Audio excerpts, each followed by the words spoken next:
मैं दिलबाग सिंह, भारतीय क्रांतिकारी सेना से।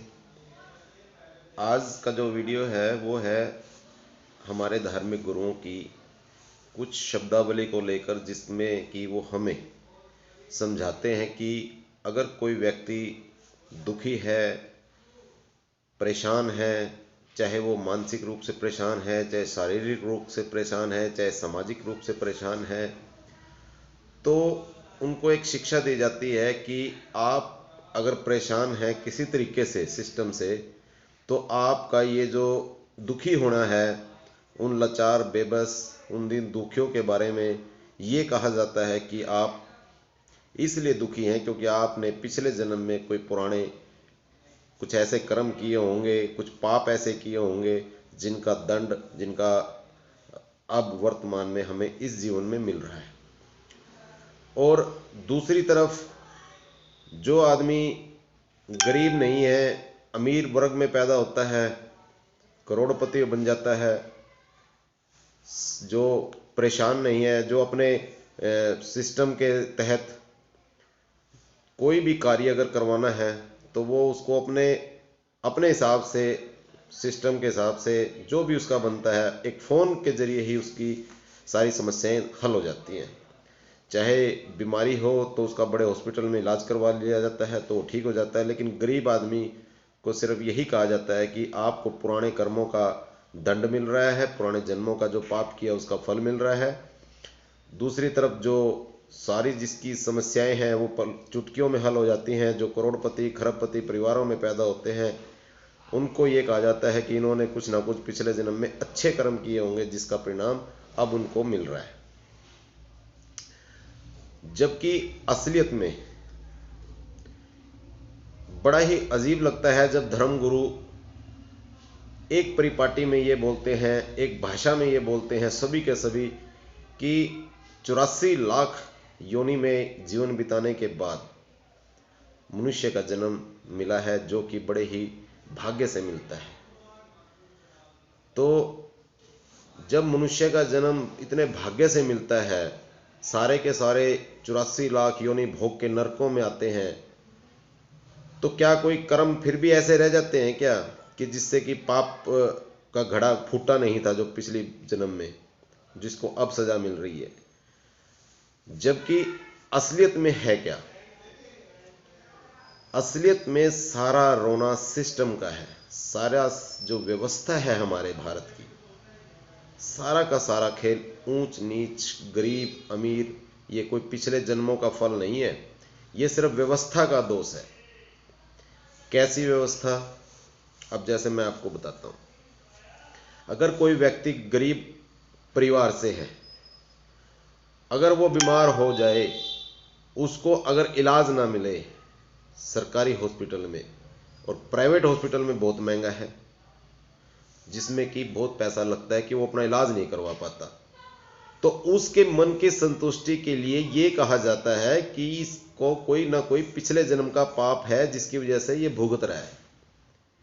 और जबकि वास्तविकता ये है कि उसको सुविधा, स्वास्थ्य लाभ नहीं मिल रहा है,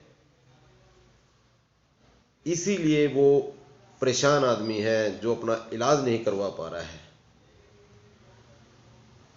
अगर सरकारी अस्पताल में मेडिकल फैसिलिटी बढ़िया हो जाए, व्यवस्था अच्छी हो जाए, तो उसको पिछले जन्म का ये कहकर टाला नहीं जा सकता कि इसको दंड मिल रहा है। उसका इलाज होने के बाद अच्छी डॉक्टरों से, अच्छी मेडिकल फैसिलिटी से, तो वही आदमी का शोषण या पिछले जो जन्म का जो पाप था वो पुण्य में बदल सकता है। ये व्यवस्था की कमी है, इस वजह से आदमी परेशान है। अब धार्मिक गुरुओं से मैं ये कहना चाहता हूं कि आप पाप और पुण्य की जो बात भाषा में जो आप प्रचार करते हैं, इस पे थोड़ा सा आप विराम लगाएं। क्योंकि एक तरफ तो आप ये बोलते हैं कि ये संसार परमात्मा का बनाया हुआ है, उस खुदा का, उस वाहिगुरु का बनाया हुआ ये संसार है। जिस परमात्मा ने संसार बनाया है और उस संसार के अंदर हम लोग परमात्मा की संतानें जो जिंदा रूप में हैं, उसकी बनाई हुई रचना में जितने भी धार्मिक गुरु हैं अपनी वाणी के अंदर ये कहते हैं कि ये संसार भ्रम है, माया जाल है, इससे बचने के लिए भक्ति कीजिए, इससे बचने के लिए मोक्ष का रास्ता अपनाइए, इसकी माया जाल में मत फंसिए। तो परमात्मा का बनाया हुआ जो इतना सुंदर जो सृष्टि का जो रूप है उसको माया जाल कैसे कह सकते हैं? क्या परमात्मा अपने आप से ही माया जाल बनाकर उसमें उलझाएगा अपने बच्चों को? ऐसा कुछ नहीं है। वास्तविकता यह है कि आप माया जाल के मोह से आम जनता को, आम लोगों को, भोले भाले लोगों को धर्म के नाम पर माया छोड़ने को तो बोलते हैं, चाहे वो किसी भी प्रकार की माया है, चाहे वो पारिवारिक बच्चों की माया, चाहे धन दौलत की माया, किसी भी प्रकार से जो माया जाल है। लेकिन उसी माया जाल में जितने धर्म गुरु हैं वो भी तो उसी को भोग रहे हैं। संसार के अंदर बनी हुई बढ़िया से बढ़िया महल के अंदर रहना, बढ़िया से बढ़िया भौतिक सुविधाएं को ग्रहण करके उसका भोग विलास जीवन जीना, बढ़िया वस्त्र धारण करना, बढ़िया गाड़ी में घूमना, बढ़िया हवाई जहाज में घूमना, ये भी तो मोह माया जाल है। जब आप अपने पे ये प्रवचन, अपने पे ये बोल लागू नहीं कर सकते तो आप भारतीय नागरिकों को धर्म के नाम पर क्यों कहते हो माया का त्याग कीजिए, माया छोड़िए?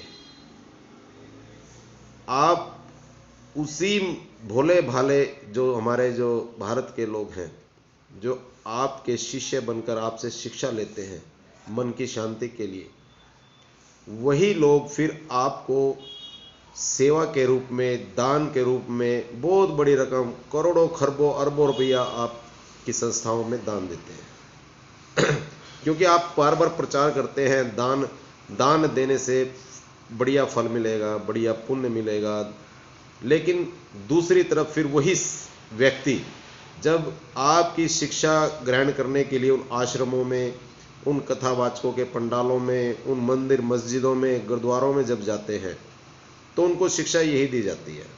लेकिन जब वही लोग जब बाहर सड़क पे आ जाते हैं तो वही लोग भारत की जनता बन जाते हैं और वो सिस्टम से इतने दुखी हैं, चाहे वो सुरक्षा को लेकर, चाहे हो स्वास्थ्य सेवाओं को लेकर, चाहे हो बेरोजगारी को लेकर, पढ़े लिखे नौजवानों की, किसान को लेकर, किसान की फसल नीलाम होती है बाजार में, और व्यापारी को लेकर, व्यापारी भी दुखी है कानूनों के चक्कर में, और मूलभूत सुविधाओं से सभी परेशान हैं।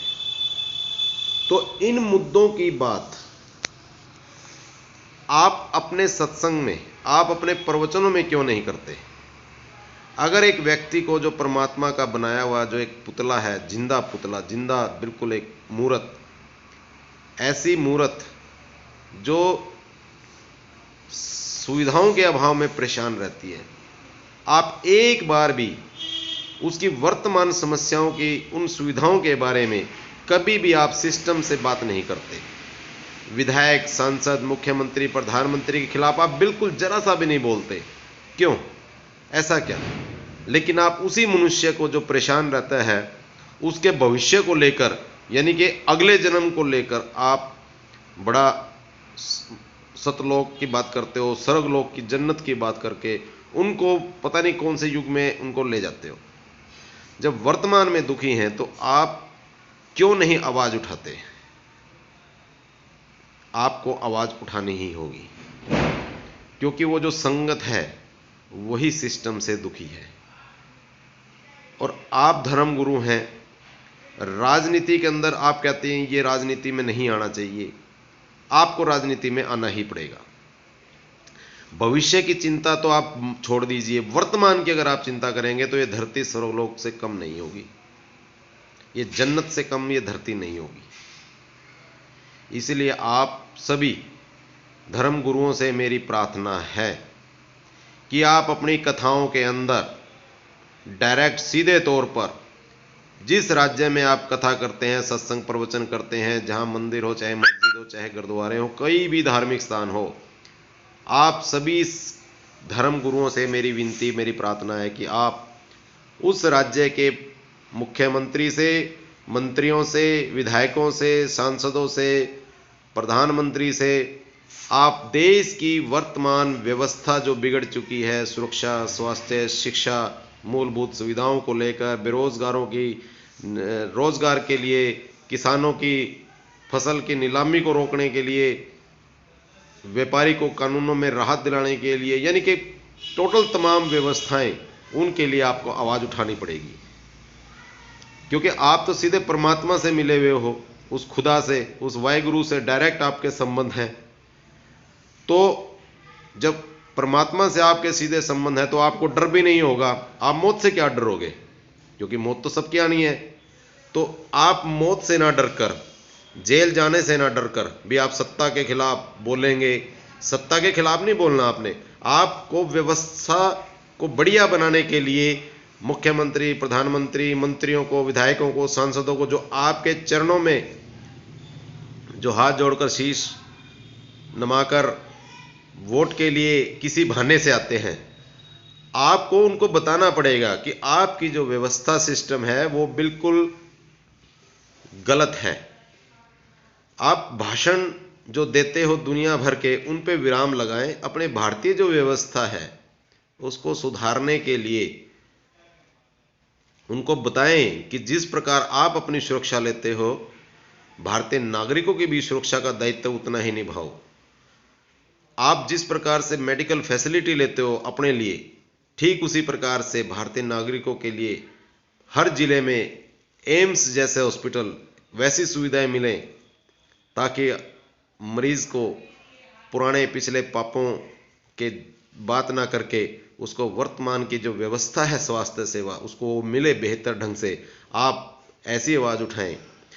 आप बेरोजगारों के लिए रोजगार पैदा करने के लिए जितने बड़े बड़े जो आपके आश्रम हैं, बड़े बड़े जो आपके कई कई एकड़ के अंदर जो जमीन ली हुई है, आप वहां पर उद्योग लगाएं।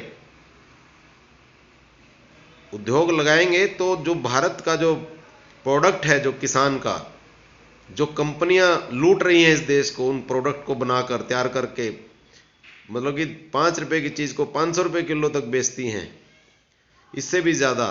तो आप किसानों के साथ खड़े होकर आप लोकल प्रोडक्ट बनाएं, फैक्ट्री लगाएं, उसमें रोजगार की व्यवस्था करें। यह आपका दायित्व बनता है, क्योंकि बहुत ज्यादा बेरोजगार परेशान हैं लोग। पढ़े लिखे, डिग्रियां लेकर नौकरियां कर रहे हैं, वो 5-5 हजार, 7-7 हजार, 8-8 हजार रुपए के लिए प्राइवेट कंपनियों में। तो आप सभी धर्मगुरु अपने जो जमीन है उसके अंदर आप बड़े बड़े उद्योग लगाएं और इससे डायरेक्ट सीधा इस भारत की व्यवस्था को सुधारने के लिए आप योगदान दें। आप अगले जन्म और सतलोक की बात छोड़ दीजिए, सरोग जन्नत की बात छोड़ के आप वर्तमान व्यवस्था को सुधारने के लिए काम करें। बहुत बहुत मेहरबानी होगी। जय हिंद, जय जवान, जय किसान, इनकलाब जिंदाबाद।